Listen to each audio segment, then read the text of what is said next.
Hai semua, jumpa lagi dengan saya di channel The History. Kali ini saya akan membahas tentang fakta unik Jenderal Sudirman, jenderal terbesar di Indonesia. Sebelum lanjut ke videonya, pencet dulu like dan subscribe-nya ya guys. 1, 2, 3, terima kasih.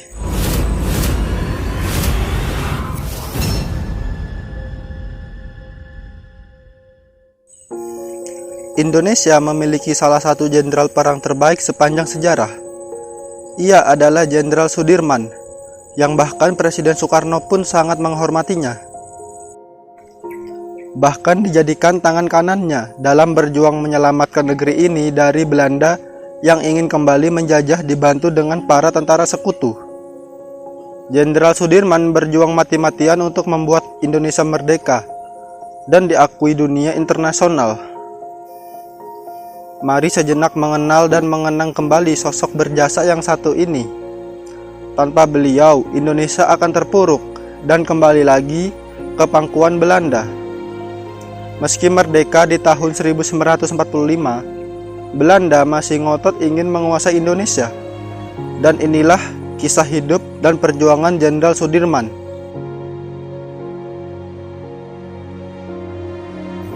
1. Pemuda cerdas yang hidup jauh dari orang tua. Sejak lahir, Jenderal Sudirman tidak hidup dengan kedua orang tuanya. Ia hidup dengan saudara dari ibunya yang bernama Raden Cokrosunario, yang saat itu jadi camat. Jenderal Sudirman pun mendapatkan gelar Raden karena dianggap sebagai anak sendiri oleh Cokrosunario.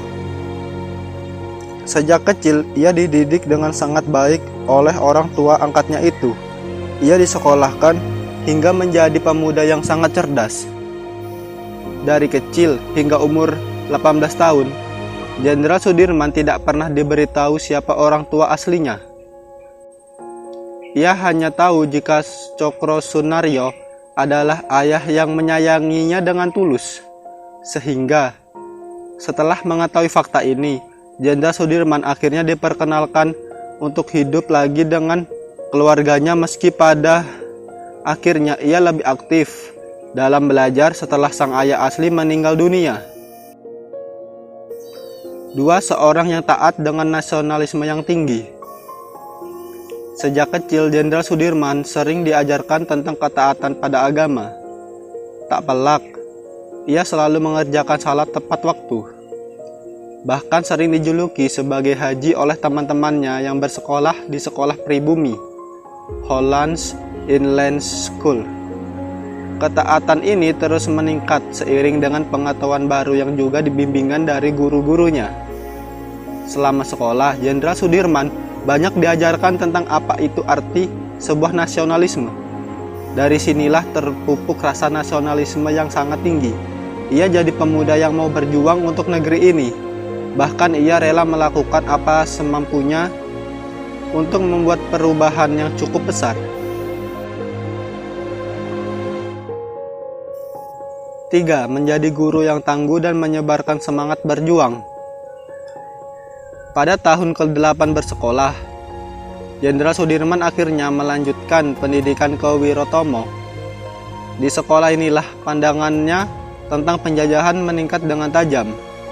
Jenderal Sudirman banyak mempelajari hal-hal baru mulai dari sains, matematika, hingga bahasa Indonesia dan Belanda yang diucapkan dengan sangat lancar. Saat berusia 19 tahun, ia mulai mengajar di Wirotomo, meski akhirnya harus melanjutkan kuliah ke Uik School. Sayangnya, masa kuliah dari Jenderal Sudirman harus berakhir setelah setahun dijalani. Beliau tidak memiliki uang lagi untuk membayar biaya kuliah yang cukup tinggi.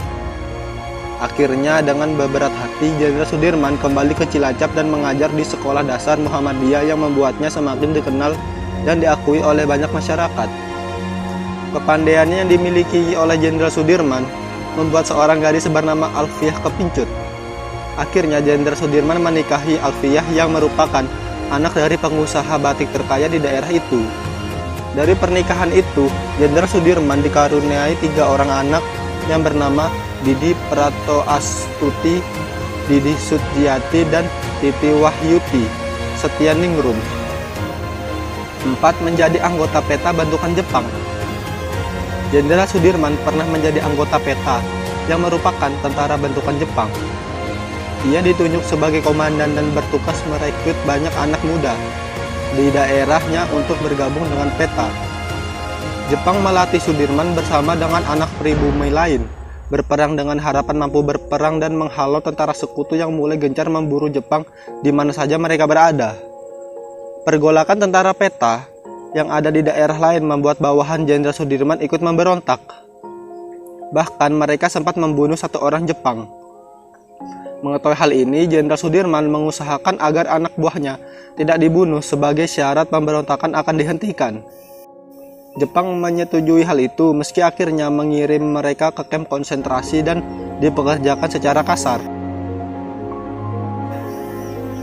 5. Mulai dipercaya sebagai pemimpin perang. Setelah diasingkan ke kamp konsentrasi, Jenderal Sudirman dan anak buahnya kabur ke Jakarta. Mereka tahu Hiroshima dan Nagasaki dibom dan kemerdekaan Indonesia bisa didapatkan saat itu juga. Ia menemui Soekarno dan disuruh untuk menjabat sebagai anggota Badan Keamanan Rakyat Cabang Banyumas. Dari sini, perjuangan Jenderal Sudirman terus berlanjut, bahkan membuatnya menjadi orang paling dipercaya di Indonesia oleh Soekarno. Karir kemiliteran dari Jenderal Sudirman menanjak dengan drastis. Bahkan ia disejajarkan dengan para petinggi militer yang lebih senior darinya. Keuletan dan perjuangan Jenderal Sudirman yang tiada batasnya membuat ia semakin bersinar. Bahkan gelar jenderal pun tersemat dari namanya sebagai penghargaan tinggi yang diberikan negeri ini untuknya. Perang gerilya yang sangat hebat. Salah satu yang paling terkenal dari Jenderal Sudirman adalah perang gerilya yang ia lakukan. Ia menempuh jarak ratusan kilometer untuk menyusun strategi perang terbaiknya untuk Belanda dan sekutu. Strategi perang yang dibuat Jenderal Sudirman akhirnya memberikan keuntungan bagi Indonesia. Perang gerilya yang dilakukan Jenderal Sudirman membuat Belanda mati kutu. Mereka tidak tahu jika Indonesia mampu membuat strategi sehebat ini. Apa yang dilakukan oleh Jenderal Sudirman disambut baik oleh banyak warga di Indonesia. Tanpa perang ini, nasib Indonesia mungkin masih berada di ujung tanduk. Jenderal yang mati muda untuk rakyatnya.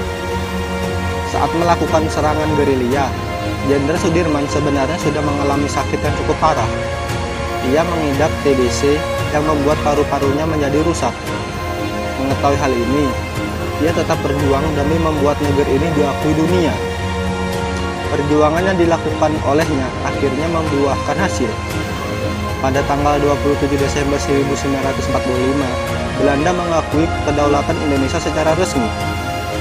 Sebulan berselang setelah Indonesia resmi diakui kedaulatannya, sang jenderal yang sangat hebat ini akhirnya meninggal dunia.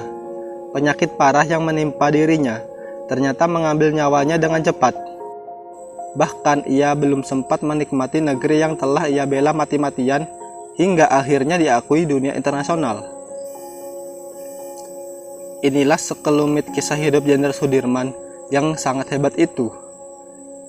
Meski akhirnya meninggal dunia di usia muda, ia tetap membawa perubahan besar bagi Indonesia. Dan kita semua harus memberikan penghormatan terbesar untuk beliau. Nah, itulah tadi guys, fakta unik tentang Jenderal Sudirman. Jika kalian suka, jangan lupa pencet tombol like, comment, share, dan subscribe ya guys. Thanks for watching, stay safe, and goodbye.